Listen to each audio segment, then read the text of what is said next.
Hey everyone, welcome to the very first podcast of the Top Step. You across a couple of different platforms. We'll get into that in a little bit. But I am Stuart. And I'm Rhyss. We are going to talk everything Formula One. We have had plenty of conversations about Formula One over the years and have spoken on multiple occasions about actually doing podcasts and seeing if anyone wants to jump in on the conversation with us and sharing our thoughts to the globe at large. And finally, we've got around to doing it, Reese. There's been many conversations, so no, it's nice to have it happening. So it's just a light podcast. It's not designed to be in depth technical analysis, just our opinions, thoughts as avid fans. I don't think I missed a race last season. I'm pretty sure you didn't either. No, As much of the practice and quality as we can. And of course, this year, starting again back down under in 40 days, 41 days, 35 days, 23 hours, 24 minutes, and 2 seconds. just to be precise. What Um, were we saying about not being specific? Yeah, no, not at all. And but there's practice as well. I think about a week out from that. Yeah, preseason testing begins in 18 days, 2 hours, 23 minutes, and 47 seconds. But as we saw today, there's been plenty of action within the teams as well. I think overnight the Alpine had a test session with Jack Doohan and Colapinto, who we're going to talk about for a little bit off the top of the show. In the 2022 and 2023 cars to see who can do what and give old mate Flavio all of the feedback that he needs to make a decision that many people think has already been made. But I think we've got an alternative theory on this one that we'll cover when we get to it. So let's get straight into it. We've got an agenda here. We've tried to make it as formal as it needs to, but we do need to let you know that this podcast is fueled by mother's milk, and it wouldn't be a podcast it didn't have a can. So let's get that open and done with. And there we Cheers. go. Cheers. Let's get to it.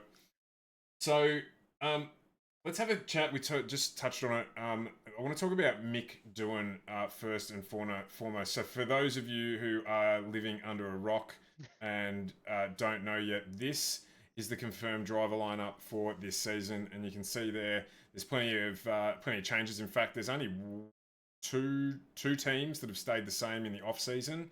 No, there's not only one team that stayed the same during the off season, which is Aston Martin. No, two in McLaren, Norris and Piastri. Oh, of course. Thank you very much. I got distracted by Red Bull up in the corner. So there's two teams that have stayed the same. Of course, Daddy Stroll at Aston Martin won't make any changes there, and we've got the lead McLaren driver Oscar Piastri and Lando Norris still staying there as the backup.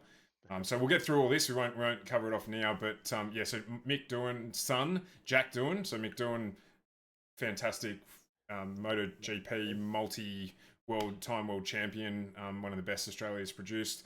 It's his son. Has joined Alpine.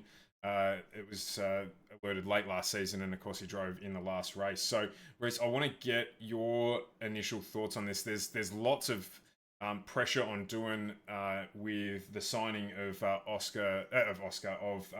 Colapinto, and he is touted to take over from Doohan at some stage early in the season. So first up, just as an Aussie, I want to say how exciting it is to have two and an adopted three Australian drivers on the field um, on the track this year. But the pressure that has been put on Doohan is insane. Equal, I would say, to when Mick Schumacher came into Formula One, with different merits behind that though. But the pressure of not performing when he's had realistically one Formula One race in a used car with no full season preseason testing and all the things that he's gone through this year is to me insane for a rookie.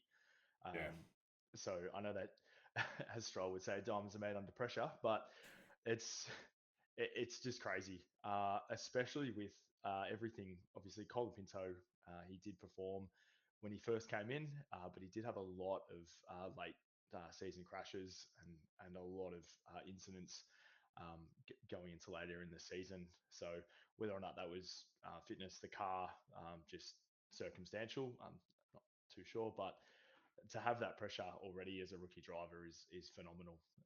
And yeah, One of the things we spoke about as well is you touched on it just then is the damage. So around $3 million worth of damage while he was driving at Williams, and his best result was eighth in Azerbaijan. Now in that race, Alexander Albon finished seventh, of course his teammate. Um, Perez, Sainz, yep, yep. yeah, No, none of them finished the race. Hamilton finished in ninth behind him. And that race, I think you recalled it well, was impacted by a red flag, and there was some timing benefits that Colapinto got, as well as Alex Albon with the way they pitted. So that helped promote them up the order, and then they gradually fell back down to where they finished the race. So he didn't have a remarkable season, a remarkable entry in my opinion, not in comparison to like when you talk about Liam Lawson, who came in and was punching blows with one of the best Formula One drivers of all time. Seeing him fight with Alonso was just phenomenal. To have the confidence in himself in that coming in when he did, and having the confidence with himself to go toe to toe with one of the best drivers on the grid was insane, but amazing to see. Absolutely, and in a car that arguably probably wasn't that much better than the Williams. Really, like Williams came on in leaps and bounds towards the end of the season. So and the Visa Cash App Red Bull, they call it after pay zip pay. It didn't it didn't come on at all. So like it didn't really improve over the season. Didn't really do anything great. So the Williams was increasing in getting better, and the Visa Cash App, it sort of stayed the same. So to see that was yeah. So uh, for me as well, I mean, and I'm sure there's obviously people that see more than we see because of Williams have signed him on when they've released him. They've also got first right of refusal once his contract expires, which I think is 5 years with Renault. Of course, we know how good Renault are at writing contracts, so it could be a 1 week contract for all we know. But so there's obviously something there. They obviously see something in him. But and we'll talk about it more when we get through to our season predictions a little bit later on in the show. But Colapinto hasn't actually done a lot in Formula 3 or Formula 2. The rumours of his $500,000 per outing payment that he was making to Williams to drive, I believe aren't true, but he does carry a lot of interest from Argentinian businesses in terms of actually bringing money to the car. Yes, similar to the Perez story in terms of the backing and the sponsors and everything like that he brought on, which is why they were talking about keeping obviously Perez on for longer. But yeah, to not have really proven himself in any aspect in the Formula One, to have the backing that he does and the confidence everyone seems to have in him over Doohan is again what I was saying about the pressure. Like it's not as if there's a multi F1 race winner sitting in the sidelines waiting for Doohan to muck up and to step into his role. They're rolling the dice with either driver at this point, and it's far too early to say that after 4 races we think Colapinto is going to be jumping in.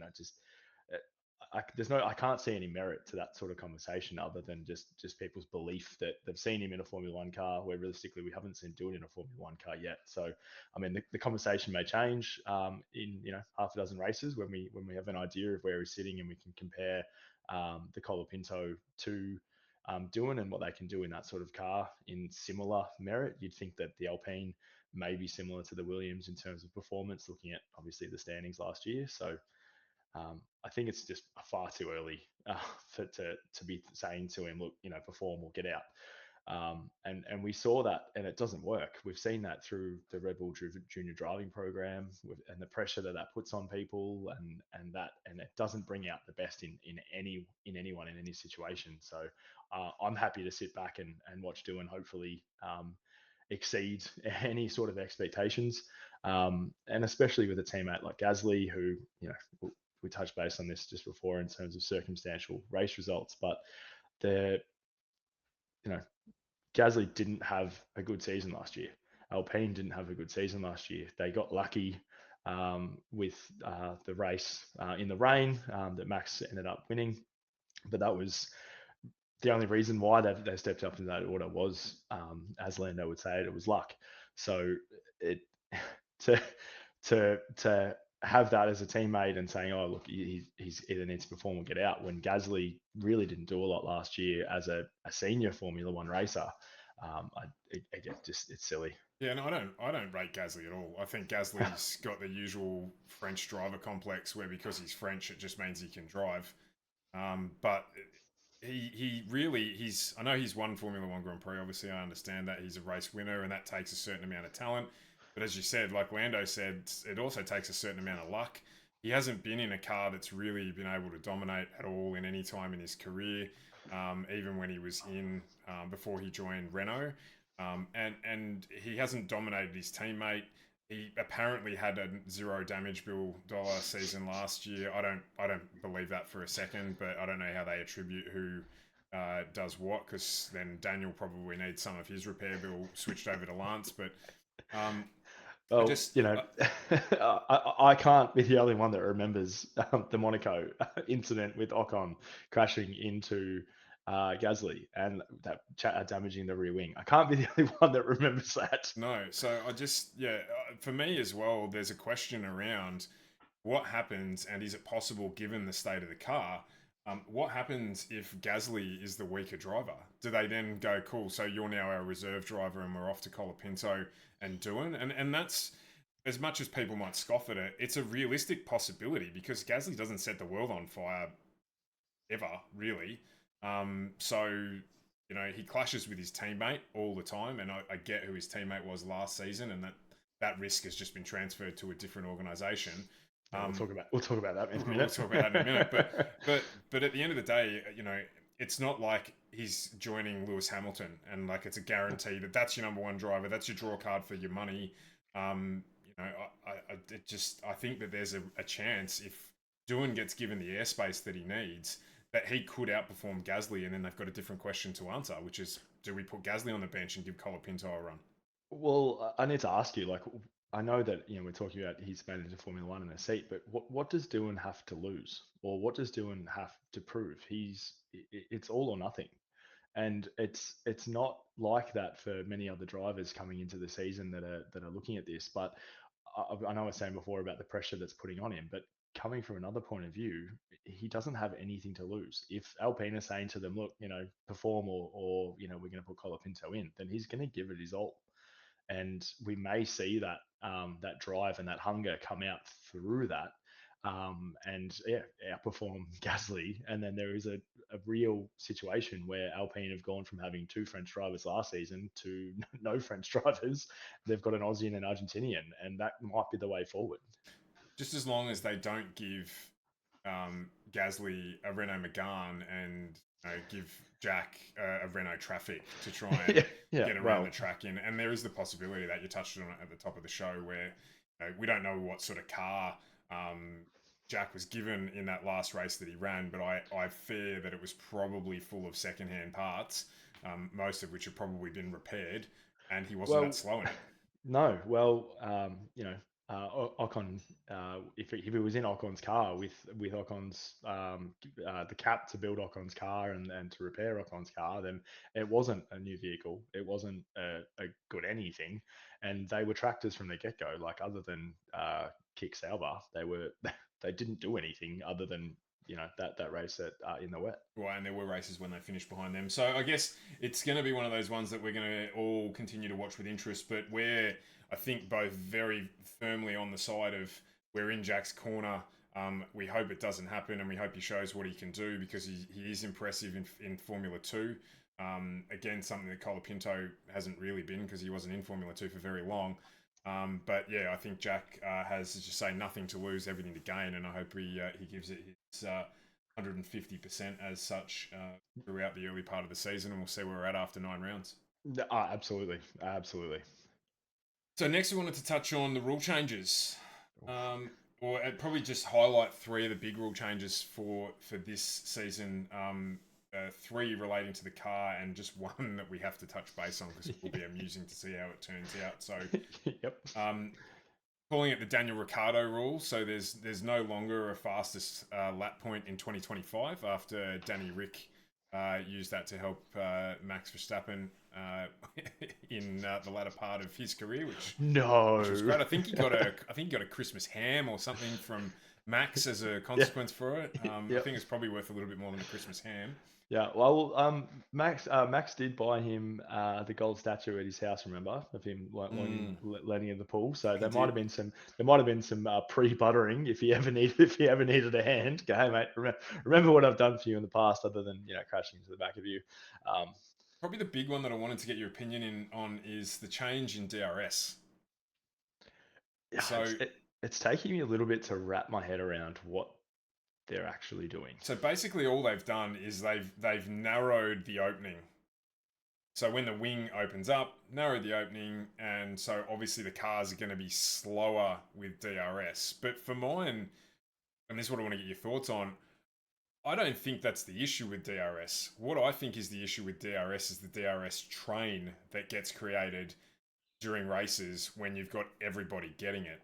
And I don't know the solution to the problem, but for me, that's the problem with DRS at the moment. I still think it's a great addition to the sport, but how do they fix the fact that when you get 6 cars in a row, they all just use DRS and they all go at the same speed so no one overtakes anyone, which was the main reason they introduced DRS. And it's the DRS zones as well there's a few tracks that have issues with it and we've seen this last year and George Monaco. Russell taking advantage of it a few times where if you actually overtake at the first DRS zone, then you don't get DRS at the second DRS zone, but the person you overtake does. So it ends up just as a shuffle every lap. So you actually need to not overtake in that first one, get the second one, get the overtake, and then clear them a second so they don't get the DRS going around for the next lap. But you touched on it then. It's the whole point of this was to help promote overtakes and get rid of that sort of style of train driving. Yet all that's done is promote it in a lot of ways. But I can't see this being a fix or a help in any way other than the DRS train being 10 kilometers slower than it was last season. You've touched on what could be a solution to it, which is that you only get it once per lap and you can elect when to use it.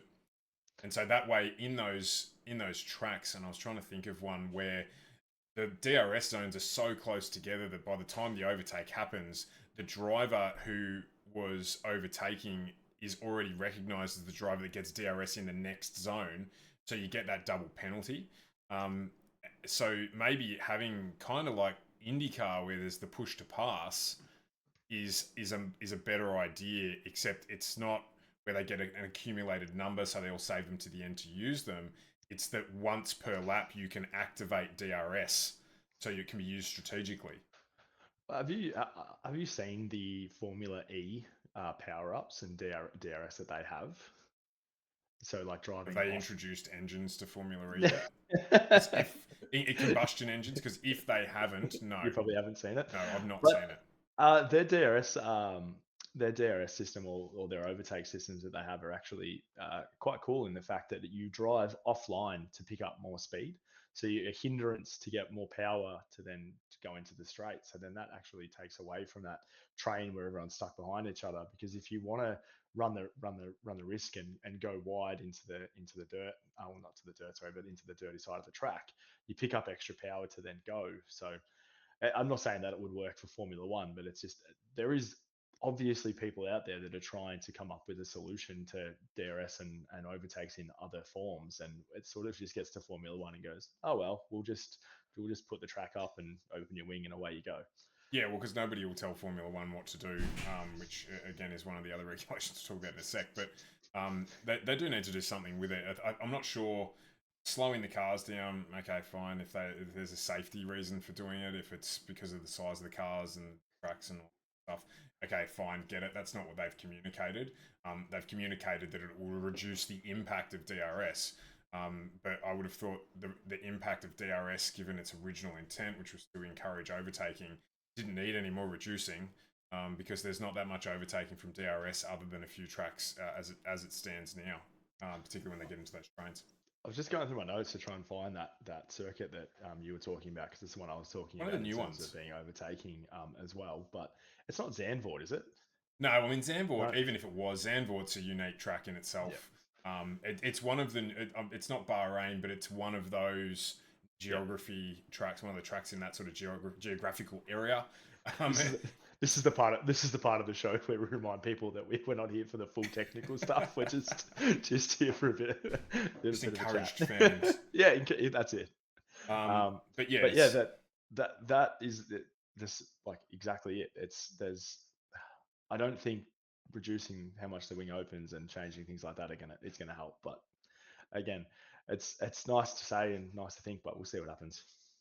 the next one was the minimum weight has been increased by 2 kilos, and there's an asterisk next to this because it's not just by 2 kilos to counteract for the height of different drivers. Because taller people weigh more. So the minimum weight requirement of the car is up 2 kilos to counteract for the fact that Yuki Tsunoda is this tall and George Russell is this tall. Yeah. But none of them, I don't think any of them are over 6 foot, are they? They're all tiny. I think George might actually be. Yeah, George is probably a little bit taller, but that's because his neck needs to stick out further so he can whinge more. But the caveat to this as well is they've introduced a driver cool suit, which I can't believe they didn't already have something like this. I mean, they've got it in V8 supercars in Australia. I'm sure they've got it in GT racing as well across the globe. It blew my mind. We've had cool suits in V8 supercars in Australia for as long as I can remember. Yeah. Be it the icebox system where it's not a full cool suit, but it's cooling, just punching cool air at you. There's so many things that have been introduced and developed in lesser, you'd say lesser motor racing, because F1's meant to be the pinnacle of motorsport. So there's people at a state level that have cool suits. Like that's where we're at.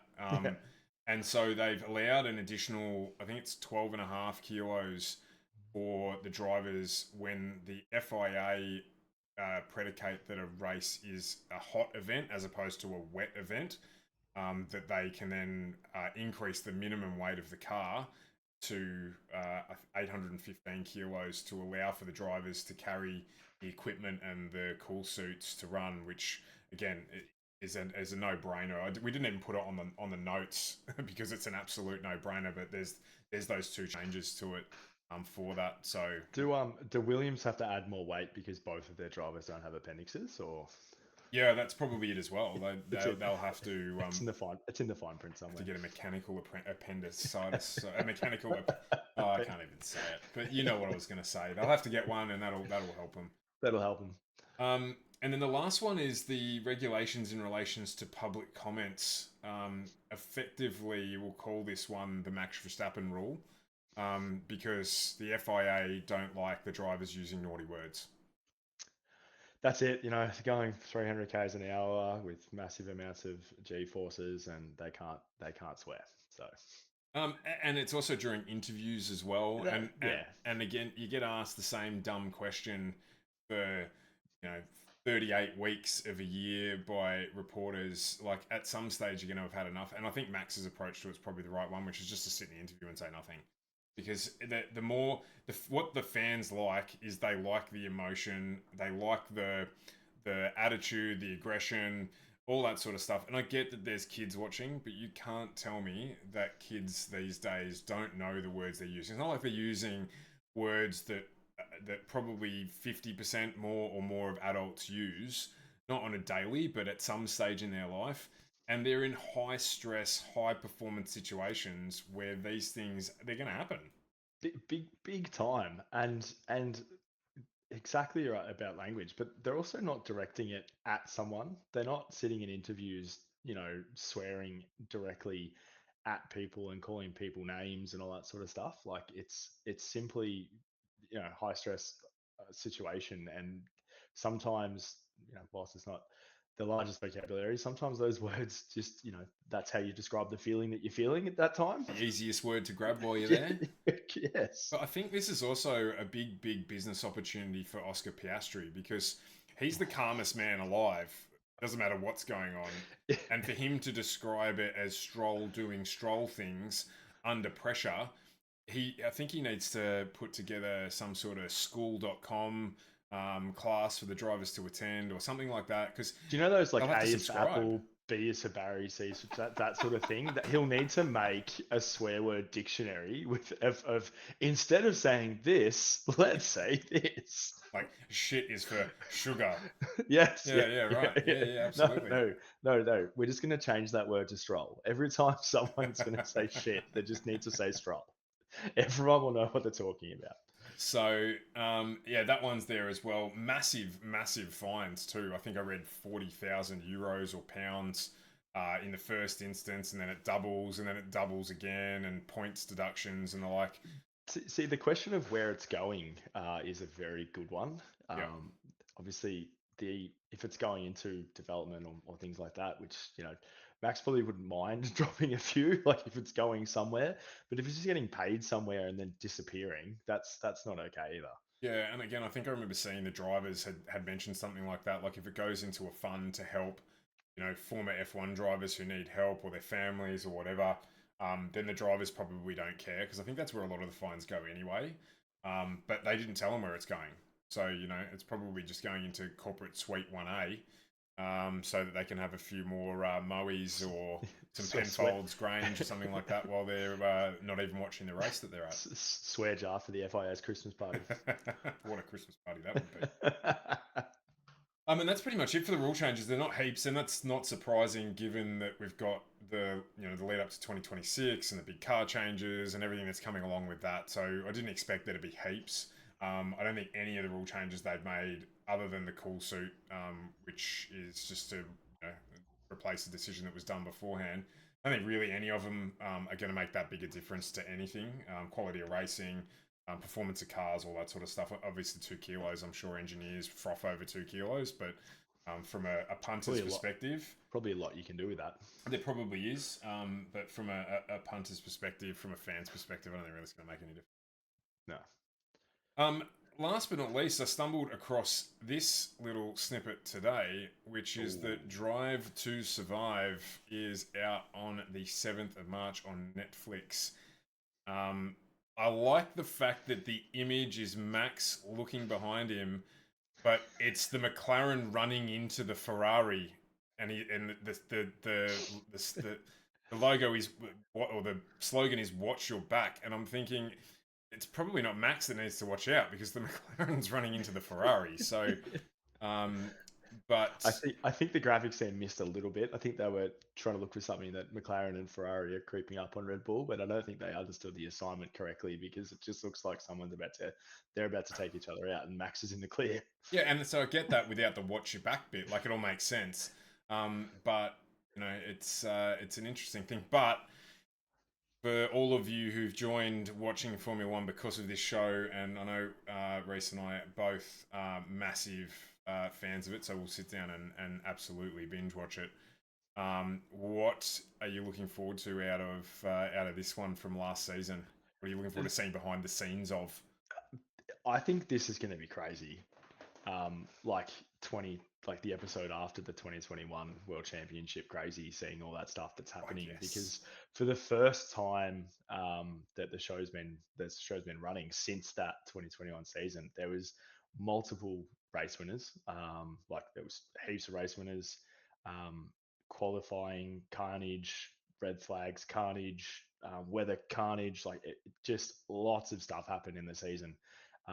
So I'm I also read that they're not going to dive into Daniel Ricciardo too much, which I'm actually happy about. Just in everything that letting him go and things like that. So I don't think they're going to dive too much into that, which is good. But I'm excited to see. I I'm not a big I'm not a big Lando fan, but I'm excited to see Lando off camera and some of the things that he says because some of the things that he says are hilarious. Some of the things he no, says no, on that's camera are yeah, hilarious. So let that's what I alone mean. know Like, what he's going to do when he forgets that Netflix are there in the background, if he yeah, does. yeah. So, um, yeah, I think seeing the big thing, seeing Oscar Lando behind the scenes, I think will be great because I think there was a lot of tension there through the season. So obviously the race that McLaren Oscar's first race win when McLaren asked him to change it back, Yep. and things like that. So yeah, Yeah, I'm wondering how much of Sergio we're going to get complaining about Mm. the car. That's that's what I'm looking forward to seeing, and probably a little bit as well of Christian saying he's staying, he's staying, he's staying, he's staying, and then he's gone. Yep. So we'll see, and we know Christian loves Daniel too, so there'll be a bit of that in it. But I'm looking forward to the whole thing. So yeah, Yeah. 7th of March, out on Netflix. Looking forward to sinking my teeth into that one. No, absolutely. Alrighty, so that's that stuff covered. So we're gonna head into season 2025 predictions. Now this is a big one, and there's lots to cover here. So we'll try and get through it as we can. Obviously, if you're listening, if you're watching, comment down what you think, so we can reflect back at the end of the season when we do our postseason wrap to see who got the most points. 1 point for right, 1 point for wrong. Hopefully, somebody scores some points. But yeah, join along in the comments so we've got a record of what's going on with what you said. So I want to do a just for the comments as well. First race predictions, obviously Australian opening race. So first, second, third predictions. So comment those down below because after the first race, we'll chime into those ones. yeah, I think we should do that for every race Oh, absolutely. as well. So yeah, let's get that happening. We might even be able to start our own little sort of tipping competition around it. So I sort of when we put this together, we came up with a list of serious and some not so serious ones for us to monitor throughout the year. So there's a mix here, but we wanted to touch on, and I think this one's going to probably take the most time. So let's leave that one down the track. So I'll take us through it. No, you know what? We'll do it first. We'll do it first. Who is going to get a first win? Now, I want to remind you of who's on their rookie season for starters. And you've got to remember as well that there's plenty of drivers on the track, particularly over the last 5 years, who haven't won a race. So it doesn't just have to be a rookie. Um, but we'll note down who says what. And I'll let you go first because I think we're probably going to be similar here. And so I might change it up at the end. Yeah. Okay. So my first race winner of the season won't be a rookie. Well, technically a rookie, I guess, but I'm going to go with Lawson. Yeah, and let me clarify here: it's their first win, not the The, first win of the season. It's their oh yeah, first ever yeah. win. Yep, Their first win. I'm going to go with Liam Lawson. and Lawson. And why? Yeah. Why? So I can't see. So we saw with Perez that he wasn't there for Max, or he wasn't there with Max. So when Max was at the front, he was nowhere to be seen. And I can't see Lawson watching him racing last year, watching him racing with elbows out, that he's not going to be close to Max. And I don't mean Max might be 20 seconds up the road, but I can't see him not being second or third.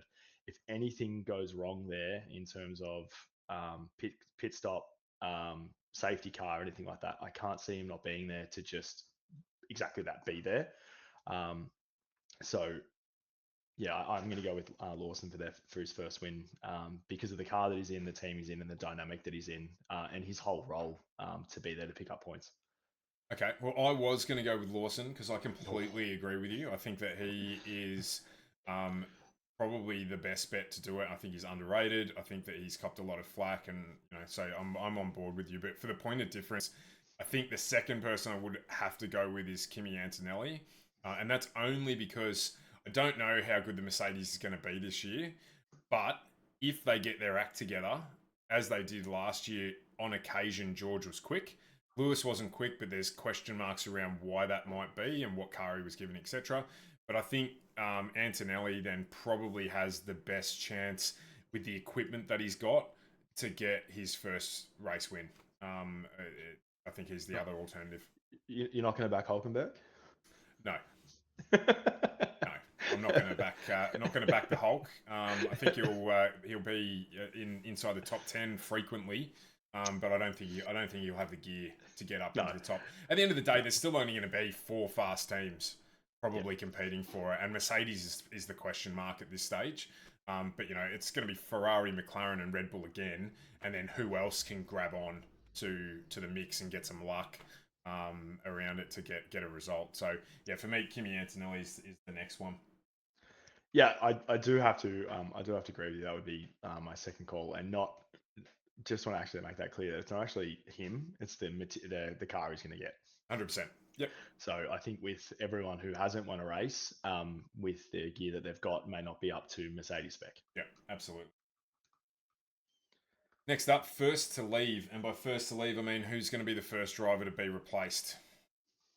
Oh, This is a tough one given what we spoke about at the top of the show, but it is a tough one. who's going to be the first one to be replaced? Can I also put down Kimi Antonelli? Oof, Jesus. Okay. Yep. Having Bottas come back as their reserve driver, to me,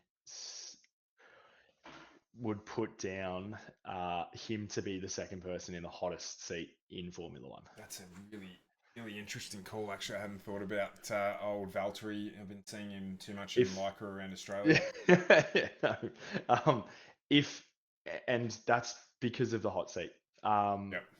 I feel like everyone else as reserve drivers and things like that, they're not going to be as Toto knows what Bottas can do. Toto's worked with Bottas for a very long time, so I feel as if Kimi doesn't come to the party like everyone's expecting him to, then he might be first to go. It's an interesting call. Outside of the pressure on Jack Doohan, obviously, which I'm not going to call it as that because I hope it doesn't happen. I am going to go with a big call, and I'm going to go Alex Albon. Oh, okay. At Williams. Yep. Because Yep. he's had plenty of time, and he's gonna be, even if he doesn't think it, he's gonna be the number 2 driver this season at Williams. Right. That's something I want to touch on before we go today as well, the second driver lineups. But like you were saying about Kimi, I hadn't actually thought of that either because, as you said before, Williams still have the go-to for Colapinto. Yeah, but so they can't. That's only at the end of his contract. So he's contracted at 5 years to Alpine, and then first cab off the rank if they don't extend it is to go back to Williams. Oh, yeah. Okay. Yeah, that just really nails down the pressure I'm doing. It does indeed. So, and that's the thing. If Doohan's free in the market and there's other teams interested in getting a young second place driver, or second driver, then it might happen. Yeah, but it could be Pierre Gasly. So it could be. Yeah, well, he's the other one actually. That Pierre Gasly, I could have called him. So, teammate on teammate. First teammate to take out the other teammate. Oh, this is so hard. And this is why I wanted to say about number 2 drivers. Yeah, we'll get in. We'll get into that in the last section. I'm going to go first here because I've given you preference, and I think we're going to say the same thing. So I'm giving you preference on the big call, but I'm going to say first teammate on teammate to take one other out is going to be Ferrari. 100%, it's going to be Ferrari. Yes. Because Charles Leclerc thinks that he is Ferrari's number 1 driver. And I've got to tell you, Charles, if you're watching, if you're tuning into the show as a big fan, which I'm sure you are, that you are not the number 1 driver in that team. You are not. You are not. You're not even almost the number 2 driver in that team. There's Lewis Hamilton, and then there's somebody else driving another Ferrari, and they will fight, and Lewis will be competitive. I have no doubt Lewis will be competitive if the car's not a potato. And outside of the pit lane taking both of them out of the race, which they'll frequently do, just pull them in and pit them, they're going to clash. They will 100% clash. The first time they qualify next to one another, they will run into one another on that lap. That's my prediction. I have no... I don't even have anything else to go with because that was where I was at. And that's that whole number 2 driver. But I can't not see it. Watching Sainz and Leclerc last year, now having Hamilton with him, it's yeah. I can't see it not happening. I don't want to help you out with another one, but I do have another one. Oh, okay. Which is going to be the Racing Bulls. Yep. Because again, and we'll get to it, Yuki thinks he's the number 1 driver, and on paper he is the number 1 driver, but his teammate is a dark horse, and I think he's going to get shitty, and he's What do you mean get shitty? That's how he starts. He's going to chuck a California roll at him, and that'll be it. So that was the other one that I sort of looked at. There's no nice Yuki. He starts shitty, and then depending on how the race goes, it goes up or down. Absolutely. So Next Yeah, one, well, the $1 million obstacle award. Who's going to have the most expensive season? Who's going to have the biggest repair bill? I'm gonna let you go first on this one. As well. Yeah, I'm gonna let you go on first on this one. Well, it's going to be Lance. But I mean, does it actually count when your dad writes the check? It's not much of a repair bill. It's So either it's that's some ashtray change for Daddy Stroll. I've got to commit to one, so I'm going to go with Stroll. But I think there's a couple on here who will, particularly with the pressure. I think Yep. there's a couple on here who will. So I actually think this is also going back to my first driver replacement will be Kimi Antonelli. Yep. Yeah, I think that's a good call. I think he's Yeah, gonna. I think he's got a lot. A lot. He's. I think he's gone under the radar because of how much press there is about doing. yeah. I think there was a lot. I think when you get Toto's grace, especially what they put George through before he was allowed to come to Mercedes, when you get Toto's grace, I think you might get a little bit of an easier walk into it with not a lot of people talking smack about you. Yep. But you're absolutely right with the pressure on doing. But seeing Kimmy's had some big stacks already. He's had some issues, and I think talking about pressure going into one of the suspected four fast teams of the season, stepping in there in his rookie season, not having had the race wins that some of the other rookies have had, some of the consecutive wins that the other rookies have had, or consecutive podiums that the rookies have had.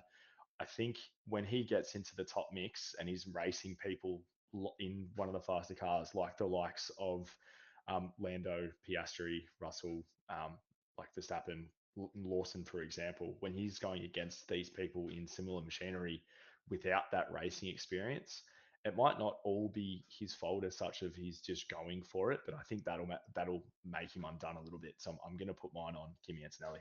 Yep. And I think a good call as well. Next up is rookie for the Nookie.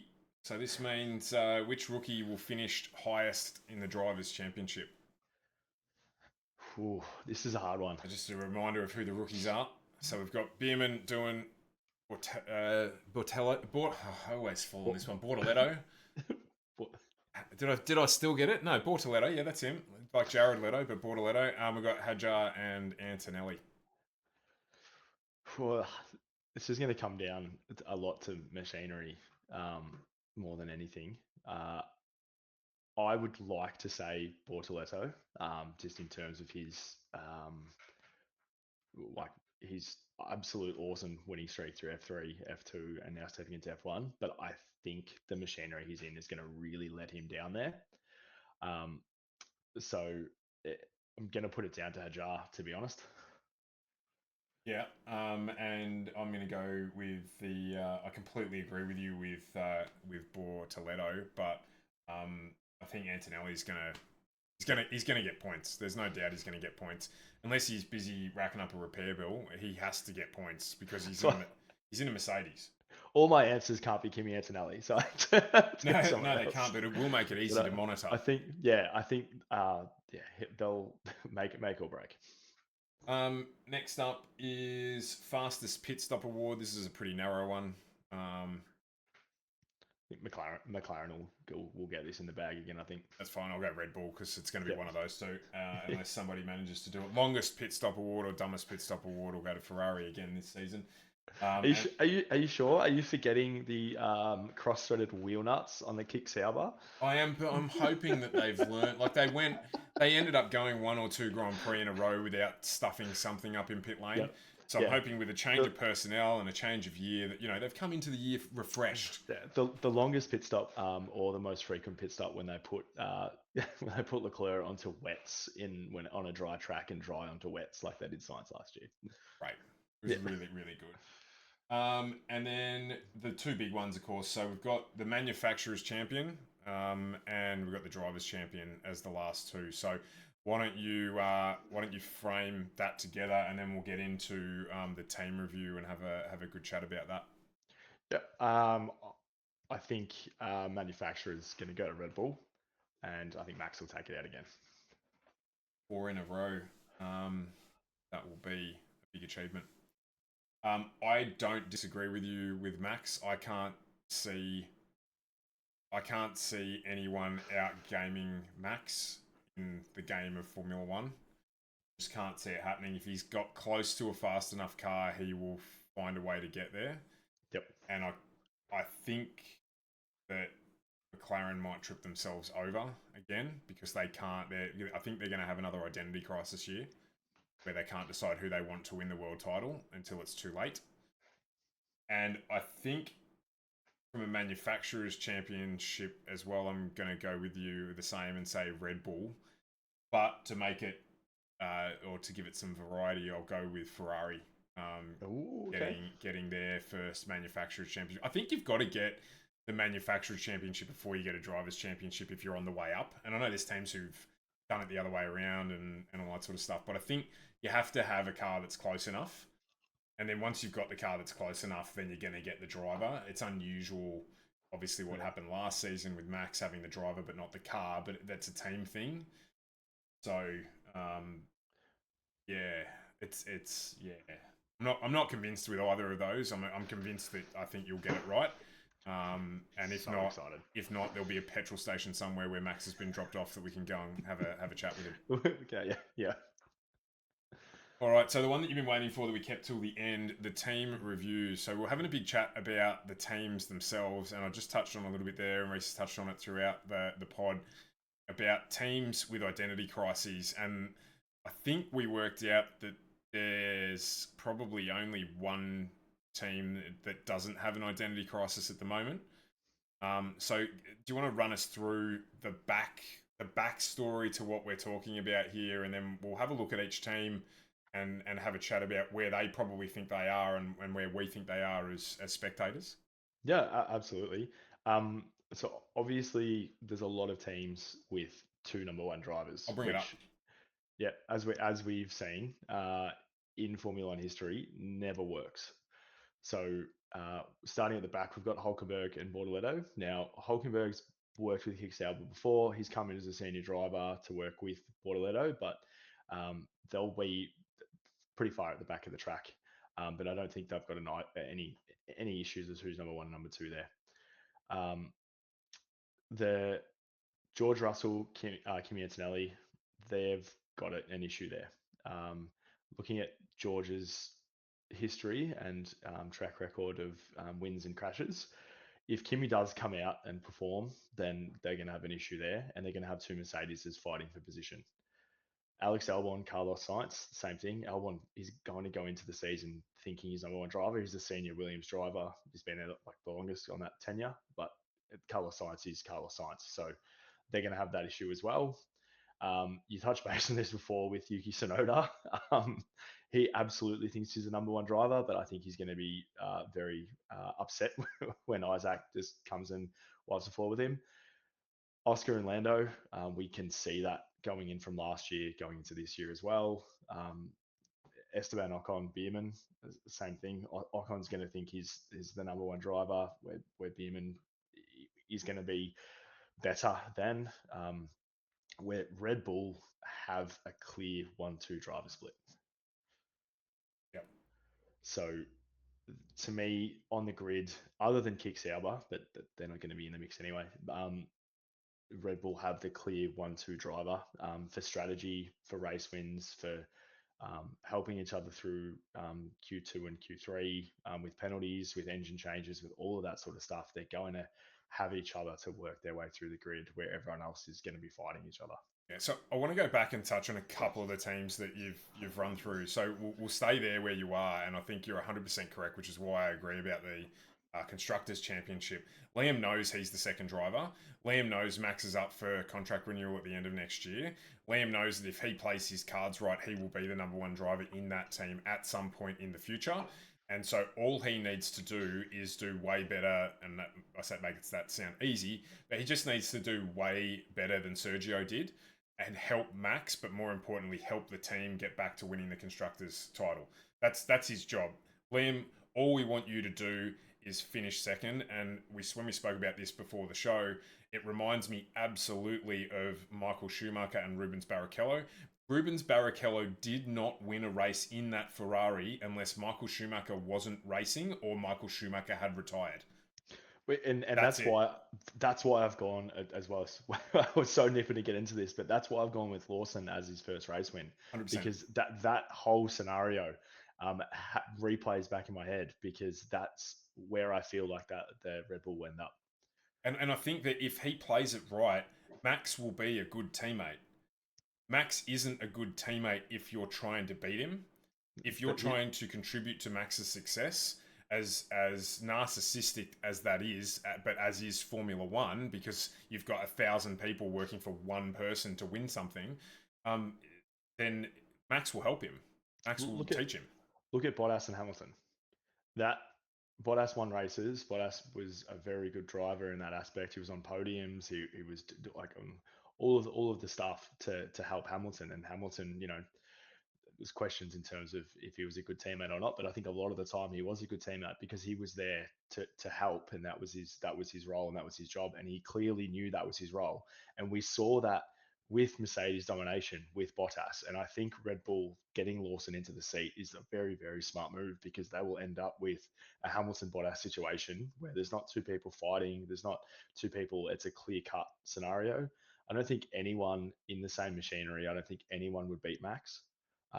Just in his driving craft, in his speed, in the way that he looks at a race. So having that clear number two driver, and that's his job, as you said, it's just going to work. It has all of the right chemistry to work. It also reminds me a bit of Senna Prost in the first year until Prost worked out that Senna was actually a threat. Yeah, yep. When Senna won the championship the first year was at McLaren, um, they were teammates. So, and that's where this is going to start. I'm not saying that Liam Lawson's as good as Prost and Senna. I'm not getting into that debate, but the structure feels the same to me. Yep. I agree with you completely with McLaren. They're going to have a call to make a lot earlier this season about who they want to support to win the Drivers' World Championship. And you and I both know that's going to be that should be Oscar Piastri. I, as biased as it is, but I think Oscar has a lot more future potential for McLaren than Lando does. I really do. Yeah. Yep. So commercially as well. I mean, obviously the Great Britain connection and all that sort of stuff, but I don't know. I can't get my head around Lando. He's one of those people that if you were hanging out with him, you'd either love him or you'd want to kill him. And I think Oscar, yeah, just from the outside in, obviously, it just looks like Oscar's a better fit for McLaren. And I think Lando will lose his head again once. If Oscar beats him, Lando will lose his head. That's where my view comes from, because I understand that Lando's put a lot of faith in McLaren, and he's been there when they weren't there, and he's developed them, and he's come up with them, and now the car's better and he's better, and I understand all those things. But the way that he loses his brain and throws the toys out of the pram, and just yeah, I can't. It's not a mindset of a world champion, sorry. And the crumbling under pressure unless he's 20 seconds ahead, and those sort of things. Like when he was leading races last year, he almost I can't remember the track was that now, but he was 20 seconds and he almost put it into the wall. Yeah, I remember. And under no stress, well, obviously he's in the stress of driving Formula 1 car, but he's under no immediate pressure. Yep. So he doesn't need to be doing fastest lap every single time. That's when you're 20, 25 seconds ahead of everyone and you've got 10 laps to go. You watch Max, he just, he's not breaking world records, but he's, maybe half a second off a lap, and he's doing lap in, lap out immediately. He's with no, yeah, but with absolutely no change in run, where you watch Lando in the same scenario and he almost bins it. Don't forget what was the fastest lap? We don't need to worry about that now, Max. Yeah, but what was the fastest lap? And then he beats it on old tires. So yes, I hear what you're saying. But he can turn it on and turn it off as need be, and he couldn't get any more track limits, but he did get the lap time. So I think Alpine isn't a closed book either. We spoke about that at the top of the show, so we won't go back into that. That Alpine team this year is the one that is going to be really interesting to watch in terms of just what happens with the team. Agree with you with Mercedes, with George and Kimi. George will, have a whine about it at some stage, I'm sure. But I think George will still have the wood over Kimmy. I think Kimmy will make rookie mistakes that George made, 4 or 5 years ago. And so George's experience, I think, will probably show through and hold him, if the car's reasonable, ahead of Kimmy by the end of the season. Ferrari, I covered. I'm not going to go back into that one, but they've got a massive issue there, I feel. Big time. Ale- Especially if their car is not competitive, because then it's going to come down to if they're both quality. If Ferrari take that step back at the start of the season, like we've seen Ferrari do, or like if they're both starting middle of the sort of the pack and they have to get their elbows out, they're going to have a big issue because, like Lewis knows how to drive and he knows how to drive really well, and I think Charles is going to forget that. Absolutely, and I think he's also going to forget the $1 billion that comes with Lewis Hamilton in terms of expectation and how he will want to impress and be the first, driver to win a Formula One world title since Kimi Raikkonen for Ferrari. So, I don't think there's any question there that both of them think they're the number one driver. One of them is the number one driver. The other one's French, and I think that's where the lie of the land is for them. Carlos Sainz came out yesterday or the day before and said that he will return Williams to the greatness of their past. So if he ever went into that position thinking he's the number two driver, there's no shade of it in terms of what he said on arrival at Williams. And we know that Alex has had issues in the past with a strong teammate and struggling with the pressure of having to perform as that driver. He hasn't had it at Williams. We know he hasn't had it at Williams. And even with Colapinto, being there at the second half of last season after the air bill of Sargent, it really didn't affect him at all, which is great to see. And I think Alex Albon's one of the nice guys of the paddock as well. So I don't want him not to be at Williams, but he is going to play the role of the second driver again because Carlos Sainz is going there to win. Just needs the equipment to do it. Well, Williams have already come out and said they've got a lot of cars than last year, and they've improved this than last year, and they've got a lot of stuff, and they've done a lot of work from last year, which we saw a big change in Williams. So I'm excited to see them with a couple of decent drivers because Albon can drive, Yep. And Sainz is, he absolutely can drive. So it'll be good to see what they can do. And they're going to be, like you say about Alpine, they're going to be one to watch because we don't know what to expect. But for the first time in I don't know how many years they've actually got two senior drivers running. and take with that. So, team principal, ex Mercedes, comes with the Toto experience because he literally was brought up under Toto and he was Toto's right hand man.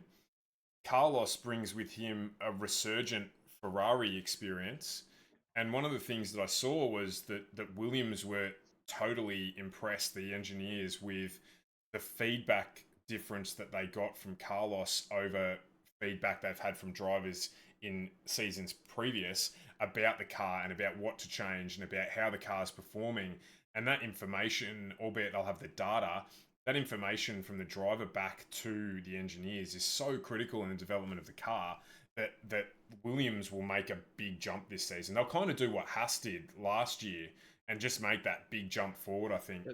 And that came from Hulkenberg as well, because he's, again, senior driver and knows what to say, and he knows how to say that to the engineers. But I mean, what sort of feedback were they going to get from Logan Sargent? Like, it was good for none 2 laps, because they were but then too I was busy in the repairing wall. the car. Yeah, like it was great until I smashed into the wall, and I can tell you now that this car is not as durable as it needs to be. Yeah, exactly right. The mechanics that year, last year, the Williams mechanics would have worked. They would have earned every part of their wage. They would have been the most overworked mechanics in Formula One pit, in the Formula One grid. So they'll probably be keen for a much easier year, not rebuilding a car every fortnight. 100%. And talking about rebuilding cars, it's a perfect segue into Aston Martin, where there is a lead driver there, and then there's the team owner's son. Everybody talks about, and we've seen the clips and stuff about it, and this isn't what this bit was supposed to be about, but I just have to get it off my chest. I would be an Aston Martin fan, supporter, and love their cars, love Aston Martin and McLaren and those type of teams that have developed from a long history. I know Aston Martin themselves haven't, but I don't know when Daddy Stroll is going to say that his investment has turned bad. But when I was checking out driver contracts and stuff in preparation for this, that Fernando Alonso signed until 2026 and Lance Stroll is signed on an open-ended contract.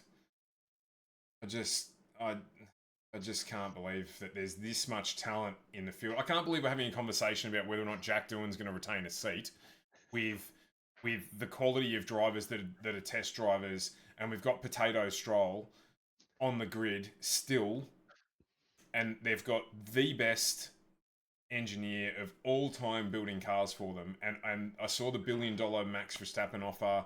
And if that happens and Lance Stroll goes and Fernando Alonso and Max Verstappen are in the Aston Martin with Adrian Newey designing a car in 2026 or 2027, like my mouth waters at the prospect. But I have to cut your hopes and dreams short there. You know that it's not going to be Fernando Alonso and Max Verstappen. Well, and I just can't understand why Lance is in the car. I really can't. So as a businessman, as you know, Daddy Stroll is, as a billionaire businessman, you've got to understand investments, and this is one of those ones where fatherly love doesn't work out to what it is. And you've also got to wonder, is he like a billionaire or has he got like $100 billion? Because if he's just a billionaire, he's not anymore. I can't handle it. So, Aston Martin will they'll get a mention at some stage this season, I'm sure, from us. But yeah, they're just one that I'm not interested in really all following until they start taking things seriously. I think they will struggle this year. I think they will really struggle this year.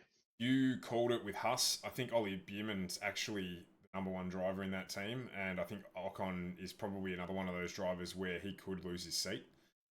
Because I don't know what he can bring to clean racing because we haven't seen it from him yet. So, and Huss again made good progress last year. Oh, they made phenomenal progress. I love the Haas team. They're the smallest team on the grid. They've got the least amount of employees.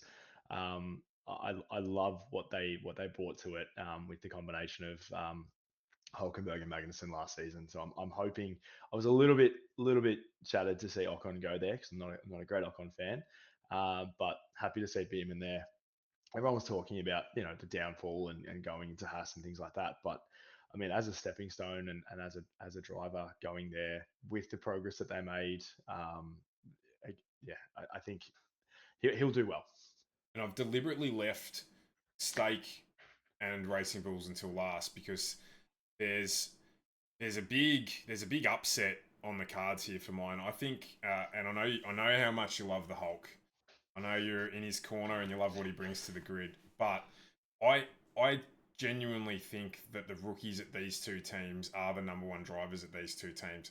I understand at the start of the season they're not, but Gabriel Bortoleto is the first driver since Oscar Piastri to go back-to-back F3, F2 champion in his rookie season in F2 and then into F1. The guy following him, who finished second in the 2 years he won, was Isaac Hadjar. So these are two people that can race. The last person to actually achieve that outcome, Oscar Piastri. Mm-hmm. Yep. The last person to win F2, other than Oscar Piastri, in their rookie season, George Russell. The other one, Charles Leclerc. So these two drivers are in... Have a good pedigree. Absolutely. And I know the cars have changed in F2 and I understand that it's slightly different, but they still did it. You can only do it in the machinery you're in, right? So these are two drivers who somehow have gone under the radar, and Yuki, for mine, shouldn't be there anymore anyway. And he may not be at the end of the season because of what's happening with Honda and Ford and Red Bull and all that sort of stuff. But I think Isaac's gonna, once he gets his feet under the desk, I think Isaac's going to wipe the floor with him in the car. Yep. And we're talking relative. I'm not saying he's going to win races and Yuki's going to be outside, but we're talking into Q2 when Yuki's in Q3. And I know Nico can drive and Hulkenberg's great and all that. So it's going to be closer between them. But I think Bortoleto is going to either have a great mentor and get a big jump, or he's going to beat him because he's going to be quicker. Yeah, I did say a little bit of that sort of before with Hulkenberg. He's obviously there for experience and to help the team and the feedback and things like that. And obviously going into Audi in 2026. But um, you're absolutely correct. I think the only two things that are going to hold both of those drivers back is the machinery. So it's seeing him in a stake or Sauber, seeing that they were just green tractors last season. I'm not sure he'll do a great deal, but again, we don't know what the cars are going to bring. So we need to wait a little bit of time for those sort of teams to see if there's any big changes. Um, Racing Bulls, absolutely. With everything that's happened with Lawson and things like that, I'm in two minds with Yuki. That he's either spent the whole off season practicing and doing everything that he needs to do and to get to that, because he's also been signed as the Red Bull reserve driver. Um, so whether or not he's doing a lot of work behind the scenes, but he's nowhere near a rookie anymore, and he should have done more than what he did in the time frame that he did. And people say that, oh no, but he beat his teammate and he beat this and he beat that. He also spent the longest time in the car, the longest time in the grid working with the team, like the longest of everything.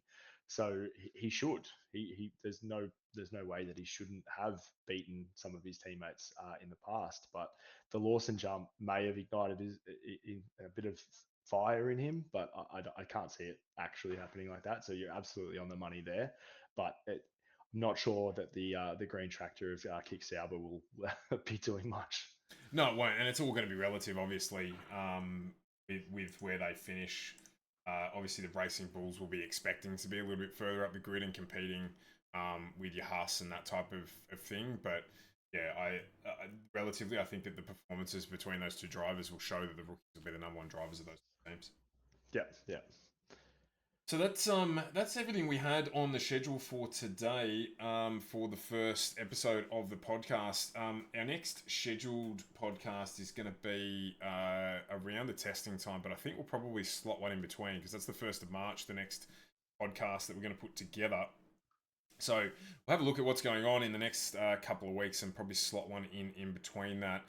I feel like the news articles and things like that coming out, a lot of drivers is going to pop up in the next couple of weeks. So interested to read and sort of knuckle down on that. So even just a quick chat about the more information that's coming out about a lot of things. Yeah, absolutely. So we'll schedule that in. So the easiest way to make sure that you don't miss an episode, this will be on YouTube with video, and we're also gonna put it up on to your favorite streaming services, including Spotify. There'll be plenty of shorts posted as well across our socials. So the easiest way to keep up to date with what we're doing is to jump onto Facebook, jump onto YouTube. It's the Top Step with Rhyss and Stu, and you can jump onto the socials and join the chat as well. Don't forget, as we discussed, to leave your predictions for all of those. We'll put them in the comments down below on the posts for who has predicted what. Don't forget to drop your predictions in there so that we can have a chat about those as well, and anything else that you'd like to see us talk about or get our opinions on at the next show. Anything else from you before we head off, Rhyss? That is me. That's you wrapped it up nicely. Beautiful. So he is Rhyss, I am Stu, and that is a wrap on the very first episode of The Top Step. Thanks for joining us. We hope you enjoyed it, and we will see you in the future. See you.